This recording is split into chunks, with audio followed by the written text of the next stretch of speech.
आप सभी का Sachin competition class YouTube channel पे स्वागत है एक और नए वीडियो के साथ।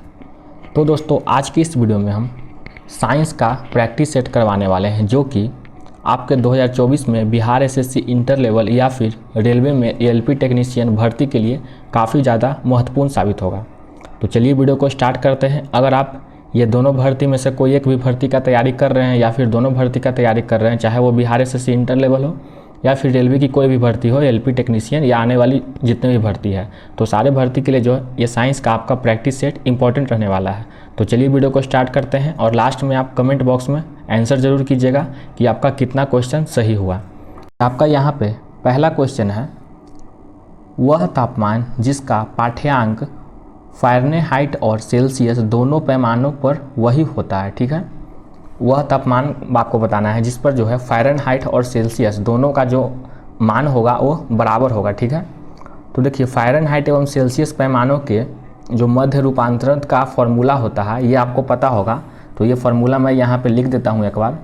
तो देखिए ये फार्मूला आपका क्या होता है, तो F बराबर आपका होता है 9/5 गुना C + 32। ये जो होता है आपका फ़ारेनहाइट का फार्मूला होता है। ठीक है, आपका क्वेश्चन यहाँ पे क्या पूछा गया है कि वह तापमान जिसका पाठ्यांक फ़ारेनहाइट और सेल्सियस दोनों पैमानों पर वही होता है यानी कि बराबर होता है।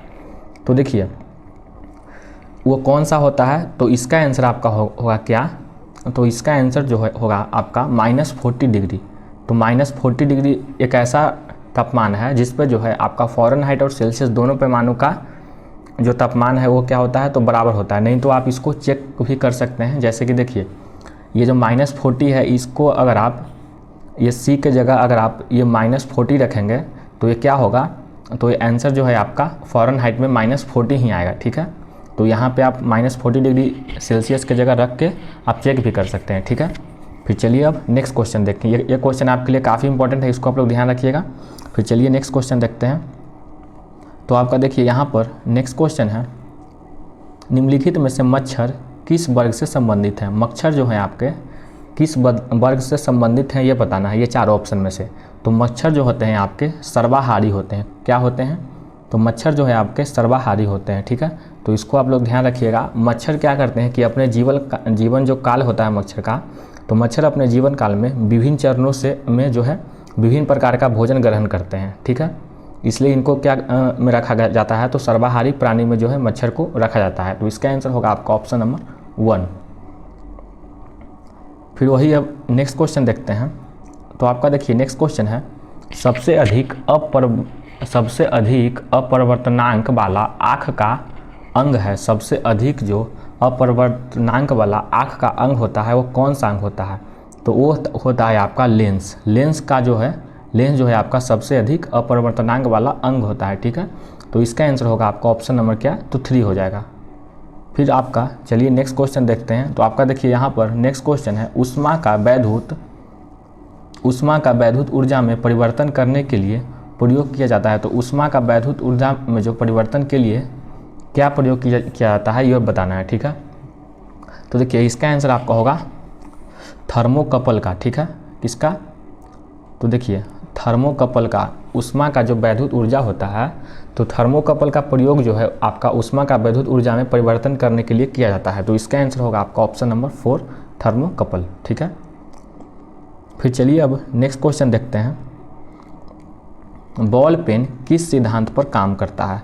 बॉल पेन जो होता है आपका ये किस सिद्धांत पर काम करता है, तो ये भी काफ़ी इंपॉर्टेंट क्वेश्चन है, इसको ध्यान रखिएगा कि बॉल पेन जो है आपका ये पृष्ठीय तनाव के सिद्धांत पर जो है आपका ये बॉल पेन जो है काम करता है। ठीक है, तो इसको जो है आप लोग ध्यान में रखिएगा। फिर चलिए नेक्स्ट क्वेश्चन देखते हैं। तो आपका नेक्स्ट क्वेश्चन है, कॉफ़ी पाउडर में मिलाया जाने वाला चिकोरी पाउडर पेड़ के किस हिस्से से प्राप्त होते हैं। ठीक है, कॉफ़ी पाउडर में जो मिलाया जाने वाला चिकोरी पाउडर होता है वह पेड़ के किस हिस्से से प्राप्त किया जाता है ये बताना है। तो देखिए चिकोरी पाउडर जो होता है, जो कि चिकोरी प्लांट डिथोरियम इंटिबस की जड़ से बनता है। ठीक है, तो पाया कहाँ जाता है, यानी कि पेड़ के किस भाग से प्राप्त किया जाता है, तो वो आपका जड़ से प्राप्त किया जाता है। कहाँ से, तो जड़ से यानी कि रूट से। तो इसका आंसर होगा ऑप्शन नंबर 4। फिर आपका देखिए यहाँ पर नेक्स्ट क्वेश्चन है, बीजों को किस स्थिति में संरक्षित किया जा सकता है? बीजों को जो है किस स्थिति में संरक्षित किया जा सकता है? आपका ऑप्शन है ठंड और नम स्थिति में, गर्म और शुष्क स्थिति में, ठंड और शुष्क स्थिति में, या फिर गर्म और नर्म स्थिति में। तो देखिए बीजों के लिए जो है आपका, बीजों को संरक्षित करने के लिए आपका ठंड और शुष्क स्थिति चाहिए, ठीक है। तो इसका आंसर होगा ऑप्शन नंबर तीसरा। फिर नेक्स्ट क्वेश्चन की ओर बढ़ते हैं। तो फिर आपका यहाँ पर नेक्स्ट क्वेश्चन है, नारियल का कौन सा भाग खाने योग्य होता है? तो नारियल का कौन सा भाग है जो आपका खाने योग्य होता है? तो नारियल का जो आपका भ्रूण पोष होता है वो जो है खाने योग्य होता है। कौन सा भाग? तो भ्रूण पोष। तो इसका आंसर होगा ऑप्शन नंबर पहला।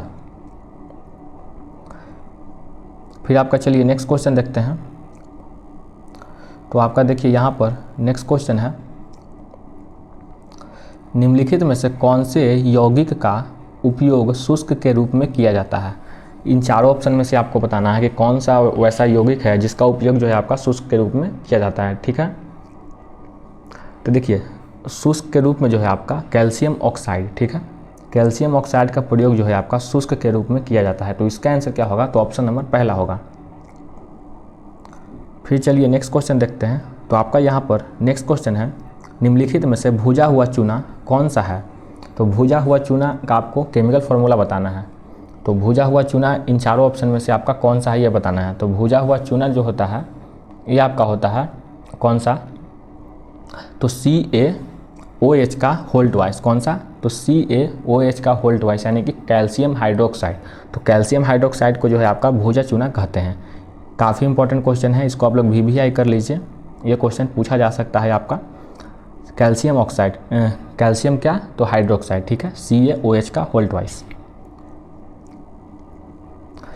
फिर चलिए नेक्स्ट क्वेश्चन की ओर बढ़ते हैं। आपका देखिए यहाँ पर नेक्स्ट क्वेश्चन है, अम्लराज एक्वारेजिया डैश का मिश्रण होता है। अम्लराज जिसको कि एक्वारेजिया कहते हैं वह किस चीज़ का मिश्रण होता है ये बताना है।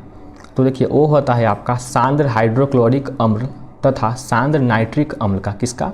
तो सांद्र हाइड्रोक्लोरिक अम्ल और सांद्र नाइट्रिक अम्ल का जो है वह मिश्रण होता है अम्लराज, जिसको कि आप एक्वारेजिया बोलते हैं, ठीक है। फिर वही आपका यहाँ पर नेक्स्ट क्वेश्चन है, निम्नलिखित में से कौन सा विलयन शयान तथा श्वेत फोटोग्राफी में उपयोग किया जाता है? तो कौन सा विलयन का आपको नाम बताना है जो कि फोटोग्राफी में आपका इस्तेमाल किया जाता है। तो उसका आंसर होगा आपका सिल्वर क्लोराइड का भी होता है, सिल्वर ब्रोमाइड का भी होता है, सिल्वर आयोडाइड का भी होता है। यानी कि सभी विकल्प जो है आपके सही है। इन तीनों चीज़ का जो है आपका उपयोग किस में होता है? तो फोटोग्राफी में, ठीक है। तो इसका आंसर होगा ऑप्शन नंबर 4। फिर अब चलिए यहाँ पर नेक्स्ट क्वेश्चन की ओर बढ़ते हैं और नेक्स्ट क्वेश्चन देखते हैं। तो आपका यहाँ पर नेक्स्ट क्वेश्चन है, निकट दृष्टि दोष उत्पन्न होने का क्या कारण है? तो निकट दृष्टि दोष जो उत्पन्न होने का मुख्य कारण होता है आपका अभिनेत्र की वक्रता का अधिक होना। क्या? तो अभिनेत्र की वक्रता का अधिक होना जो है आपका निकट दृष्टि दोष उत्पन्न होने का जो मुख्य कारण होता है। तो इसका आंसर ध्यान रखिएगा ऑप्शन नंबर पहला। फिर आपका यहाँ पर नेक्स्ट क्वेश्चन है, सबसे बड़ा श्वेत रुधिराणु है। तो सबसे बड़ा श्वेत जो रुधिराणु होता है वो आपका होता है मोनोसाइट। कौन सा? मोनोसाइट, एक केंद्रकाणु, ठीक है। तो इसका आंसर होगा आपका ऑप्शन नंबर दूसरा। फिर आपका यहाँ पर नेक्स्ट क्वेश्चन है, निम्नलिखित में से किस में CFC होते हैं? CFC यानी कि क्लोरोफ्लोरोकार्बन। तो क्लोरोफ्लोरोकार्बन जो है आपके परिस्थितकों में होते हैं। किस में होते हैं? तो परिस्थितकों में। तो इसका आंसर ध्यान रखिएगा ऑप्शन नंबर चौथा। तो आपका देखिए यहाँ पर नेक्स्ट क्वेश्चन है, निम्नलिखित में से मानव शरीर का वह कौन सा अंग है जो उसमें जल के संतुलन के लिए उत्तरदायी है? तो मानव शरीर का वैसा अंग का नाम बताना है जो उसमें जल के संतुलन के लिए जो है उत्तरदायी है। तो इसका आंसर आपका होगा गुर्दा। कौन सा? तो गुर्दे। गुर्दे जो है आपके मानव शरीर का वह अंग है जो उसमें जल के संतुलन के लिए जो है यह उत्तरदायी होता है। यानी कि गुर्दे के इंग्लिश में क्या कहते हैं? तो किडनी कहते हैं। फिर आपका यहाँ पर नेक्स्ट क्वेश्चन है, मानव शरीर की कौन सी ग्रंथि पीयूष ग्रंथि से हार्मोनों के रिसाव को नियंत्रित करते हैं? ठीक है। तो मानव शरीर की वैसी ग्रंथि का नाम बताना है जो कि पीयूष ग्रंथि से हार्मोनों के रिसाव को नियंत्रित करती है। तो उस ग्रंथि का नाम है आपका हाइपोथैलेमस ग्रंथि। कौन सी ग्रंथि? तो हाइपोथैलेमस ग्रंथि, ठीक है। तो इसका आंसर ध्यान रखिएगा ऑप्शन नंबर चौथा। फिर आपका यहाँ पर नेक्स्ट क्वेश्चन है, पुरानी और नष्ट प्राय लाल रक्त कणिकाएँ कहाँ नष्ट हो जाती है? पुरानी और नष्ट प्राय जो लाल रक्त कणिकाएँ होती हैं वह कहाँ नष्ट हो जाती है? तो वो जो है आपका प्लीहा में। काफ़ी इंपॉर्टेंट क्वेश्चन है, इसको ध्यान रखिएगा, VVI इसको कर लीजिए। प्लीहा में जो है आपके रक्त कणिकाएँ, जो लाल रक्त कणिकाएँ जो पुरानी होती है वह नष्ट हो जाती है। तो इसका आंसर होगा प्लीहा, ऑप्शन नंबर 4। फिर आपका नेक्स्ट क्वेश्चन है, श्वेत प्रकाश का उसके अवयवी वर्णों में विभाजन डैश कहलाता है? श्वेत प्रकाश का उसके अवयवी वर्णों में विभाजन जो है डैश कहलाता है? वह जो है आपका विक्षेपण कहलाता है। क्या कहलाता है? तो विक्षेपण। तो इसका आंसर ध्यान रखिएगा, ऑप्शन नंबर 3। फिर आपका नेक्स्ट क्वेश्चन है, लाल चने से कौन सा एंजाइम मिलता है? लाल चने से जो है आपका कौन सा एंजाइम मिलता है ये बताना है। तो देखिए, लाल चने से जो है आपका यूरिएज मिलता है। कौन सा एंजाइम? तो यूरिएज। तो इसका आंसर होगा ऑप्शन नंबर 4। फिर चलिए नेक्स्ट क्वेश्चन देखते हैं, अंतर्राष्ट्रीय डेडलाइन के बारे में निम्नलिखित में से कौन सी बात सही है? अंतर्राष्ट्रीय डेडलाइन के बारे में निम्नलिखित में से कौन सी बात सही है? तो देखिए, अंतर्राष्ट्रीय डेडलाइन जो है यह भूमि परिमाण से परे एक टेढ़ी मेढ़ी रेखा है। ठीक है, यह भूमि परिमाण से परे एक टेढ़ी मेढ़ी रेखा होती है। तो इसका आंसर होगा ऑप्शन नंबर 4। फिर आपका यहाँ पर नेक्स्ट क्वेश्चन है, पृथ्वी की किस अक्षांश रेखा पर सबसे लंबे दिन को सूर्य का प्रकाश 24 घंटे उपलब्ध रहता है?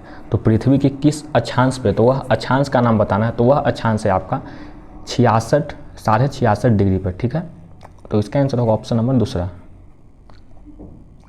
फिर आपका यहाँ पर नेक्स्ट क्वेश्चन है, मानव नेत्र पर किसी वस्तु का प्रतिबिंब बनाते हैं? तो मानव नेत्र की कौन सी भाग पर किसी वस्तु का प्रतिबिंब बनाते हैं वो बताना है। तो देखिए, मानव नेत्र पर जो है आपके दृष्टि पटल पर, किस पे? तो दृष्टि पटल पे। तो इसका आंसर होगा ऑप्शन नंबर 4।